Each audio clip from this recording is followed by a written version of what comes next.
Hello, welcome to அடேங்கப்பா ஆஹா சமையல். அருமையான இறால் வறுவல் செய்ய போகிறோங்க. எப்படி, அதுக்கு என்னென்ன மசாலா போடுறோன்றது வீடியோக்குள்ளே வாங்க. இன்றைக்கி வந்து நான் இறால் வறுவல் செய்ய போகிறேன்.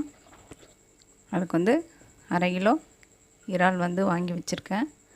இப்போ ஒரு பவுலில் இதை சேர்த்துக்கிறேங்க.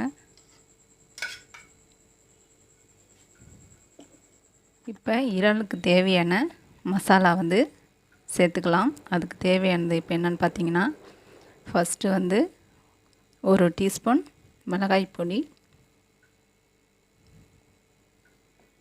1/4 டீஸ்பூன் மஞ்சள் பொடி, 2 டீஸ்பூன் தனியாத்தூள், கரம் மசாலா 1 டீஸ்பூன், 2 டீஸ்பூன் இஞ்சி பூண்டு பேஸ்ட்டு, தேவையான அளவு சால்ட்டு, 1 டீஸ்பூன் மிளகு பொடி. பார்த்திங்கன்னா இந்த அளவுக்கு நல்லா மிக்ஸ் பண்ணி விடுங்க. இறாவில் வந்து தண்ணி இருக்கும், அதனால் நம்ம தண்ணி விட தேவையில்ல. மசாலாலாம் சேர்த்து நல்லா மிக்ஸ் பண்ணியாச்சு. தேவைன்னா உங்களுக்கு 1 ஸ்பூன் வந்து எண்ணெய் விட்டுக்கோங்க. ஏன்னா அந்த மசாலாலாம் வந்து ஒன்றோட ஒன்று நல்லா ஒட்டியிருக்கும். நம்ம வந்து ஃப்ரை பண்ணும்போது பார்த்திங்கன்னா நல்லா சூப்பராக வருங்க. அதனால் நான் வந்து கொஞ்சம் லைட்டாக எண்ணெய் சேர்த்துக்கோங்க. நான் வந்து எண்ணெய் சேர்த்துக்கல, நீங்கள் வேணும்னா சேர்த்துக்கோங்க.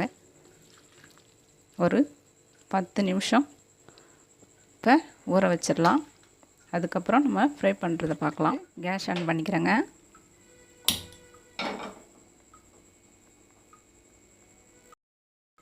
தேவையான அளவுக்கு எண்ணெய் சேர்த்துக்கோங்க. எண்ணெய் சூடாகிடுச்சு. 2 பச்சை மிளகாய் சேர்த்துக்கிறேங்க.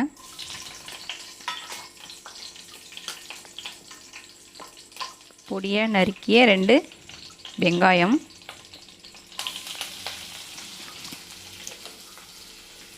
கருவேப்பிலை, மூணுத்தையும் நல்லா கிளறி விடுங்க. வெங்காயம் பார்த்திங்கன்னா கண்ணாடி ஸ்டேஜுக்கு வந்தால் போதும்.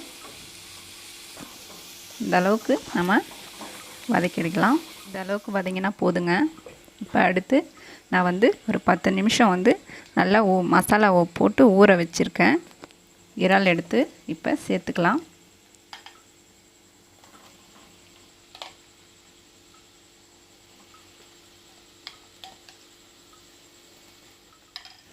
இறாலை சேர்த்தாச்சு. இப்போ நல்லா கிளறி விடுங்க.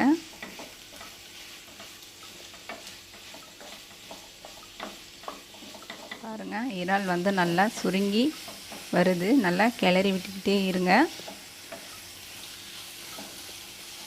கிலோ இறாலுக்கு நான் வந்துட்டு பார்த்திங்கன்னா 1/4 டீஸ்பூன் மஞ்சள்தூள், 1 டீஸ்பூன் மிளகாய்த்தூள், கரம் மசாலா வந்து 1 டீஸ்பூன், மல்லித்தூள் 2 டீஸ்பூன், இஞ்சி பூண்டு விழுது 2 டீஸ்பூன் போட்டிருக்கேங்க, மிளகுத்தூள் 1 டீஸ்பூன், தேவையான அளவு உப்பு சேர்த்துருக்கேங்க. இப்போ இதெல்லாம் சேர்த்து ஒரு 10 நிமிஷம் ஊற வச்சு நான் வந்து அதையும் சேர்த்து ஆட் பண்ணி நல்லா வேக வச்சுருக்கேங்க. இப்போ இதை நல்லா கிளறி விட்டுக்கிட்டே இருங்க. ஒரு 10-15 நிமிஷம் நல்லா நம்ம வந்து மூடி போட்டு நல்லா வேக வச்சிடலாம். மசாலாலாம் நல்லா பச்சை ஸ்மெல் போகிற அளவில் வேகட்டும். ஒரு 15 நிமிஷம் நாம் வந்து மூடி வச்சிடலாம். வெந்ததுக்கப்புறம் ஓப்பன் பண்ணி பார்க்கலாங்க. வாங்க ஓப்பன் பண்ணி பார்க்கலாம். பாருங்கள், நல்லா எண்ணெய் மேலே திரிஞ்சு வந்துருச்சு. சூப்பராக வாசனை வருதுங்க. நல்லாவும் வெந்துடுச்சு. பார்த்திங்கன்னா இப்படி நல்லா அழுத்தி பார்த்திங்கன்னா தெரியும், இறால் வந்து நல்லா வெந்துருச்சு. இப்போ நம்ம கேஸை ஆஃப் பண்ணிக்கலாங்க. இறால் வறுவல் ரெடிங்க. சுட சுட இருக்குது. சாதத்தை வச்சு சாப்பிடலாம். நீங்களும் ட்ரை பண்ணி பாருங்கள். ஆவி பறக்க இறால் வறுவல் பாருங்கள். இறால் வறுவல் ரெடிங்க. நீங்களும் ட்ரை பண்ணி பாருங்கள். லைக் பண்ணுங்கள், ஷேர் பண்ணுங்கள், மறக்காமல் சப்ஸ்கிரைப் பண்ணுங்கள். என்னோடய வீடியோஸ் எல்லாமும் தொடர்ந்து ஃபாலோ பண்ணுங்கள். நன்றி.